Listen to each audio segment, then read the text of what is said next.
Mirabat Thakur Zindabad, Zindabad, Zindabad. Bharat Baba Zindabad, Zindabad, Zindabad.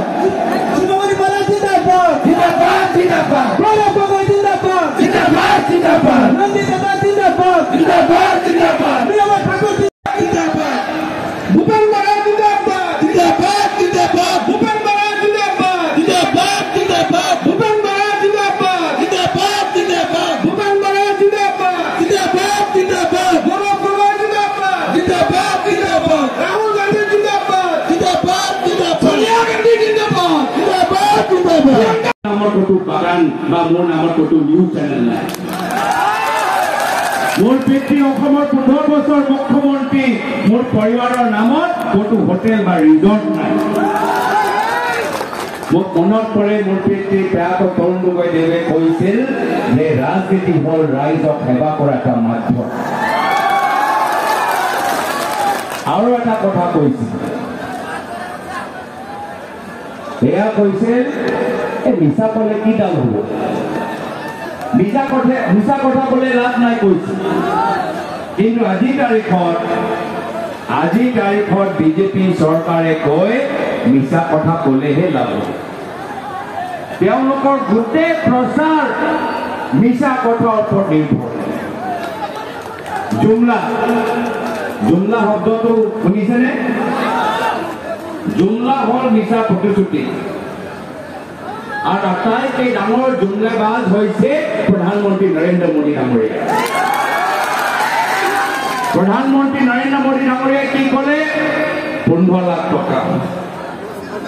Lakh টকা হ'ল এটা জুমলা কোনে 15 লাখ টকা পোৱা নাই তাৰপিছত বিজেপি চৰকাৰ আহিলে 2016 চনত সৰ্বানন্দ সোণোৱাল ডাঙৰীয়াই ক'লে পৰিৱৰ্তন হ'ল এটা জুমলা পৰিৱৰ্তনৰ নামত এতিয়া নহৰু 1 কেজি দাম 400 টকা হৈ গৈছে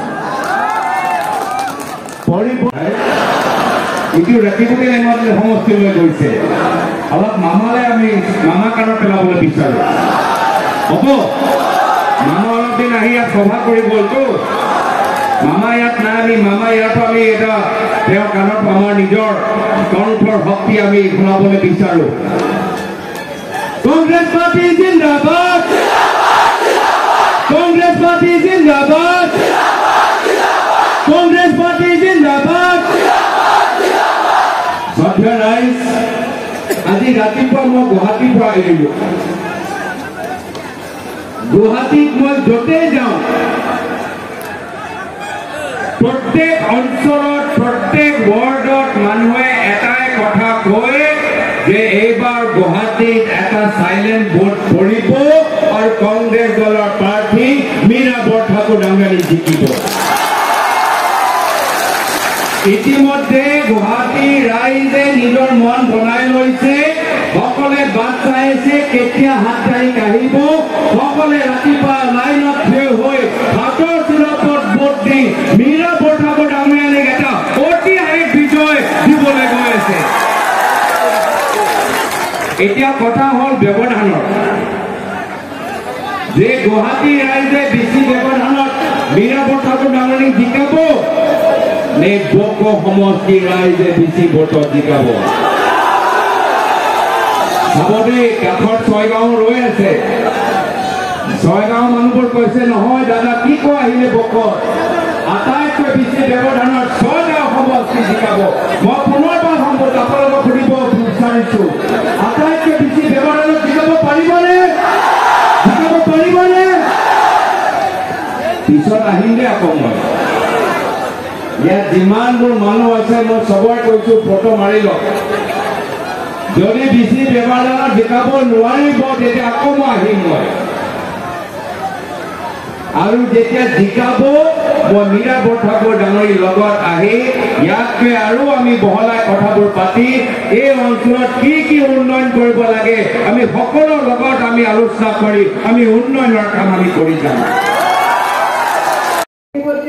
ডাঙৰীয়াৰ পৰা সংগঠনৰ শিপা ধৰি ৰখাৰ কথাটো শিকা সকলোৰে সময়।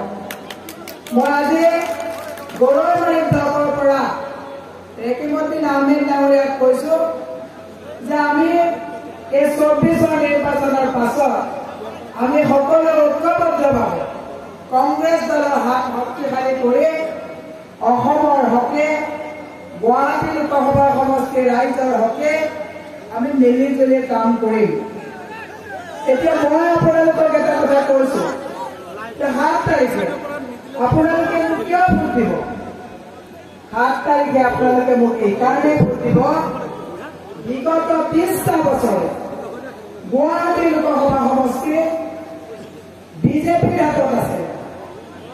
15টা 10 বছৰ মাননীয় বিজয় চক্ৰৱৰ্তী ডাঙৰীয়া, যোৱা 5টা বছৰ কুইনুজা ডাঙৰীয়াই গুৱাহাটী লোকসভা সমষ্টিক প্ৰতিনিধিত্ব কৰিছে।